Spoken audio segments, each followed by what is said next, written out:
నా style simple chicken curry ఎలా చేయాలో చూసేద్దాం రండి. రైస్లోకి కానీ సంగట్లోకి కానీ కాంబినేషన్గా ఈ కర్రీ చాలా బాగుంటుంది.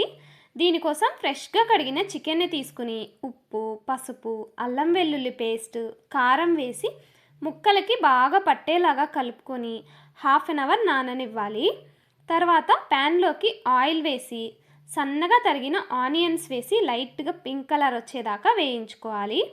ఇప్పుడు సన్నగా తరిగిన టొమాటో ముక్కలు కూడా వేసి కొద్దిగా సాల్ట్ వేసి టొమాటోలు మెత్తబడేదాకా మగ్గించుకున్నాక మ్యారినేట్ చేసి పెట్టుకున్న చికెన్ని కూడా యాడ్ చేసి హై ఫ్లేమ్లోనే 2 మినిట్స్ వేయించుకున్నాక మూత పెట్టి చికెన్ 50% కుక్ అయ్యాక ధనియా పౌడర్ యాడ్ చేసి ఒకసారి కలుపుకొని 1 గ్లాస్ వాటర్ పోసి మూత పెట్టి మధ్య మధ్యలో కలుపుతూ కర్రీ దగ్గర పడేదాకా ఉడికించుకొని లాస్ట్లో కొత్తిమీర కూడా యాడ్ చేసుకొని దింపేస్తే చికెన్ కర్రీ రెడీ అయిపోతుంది.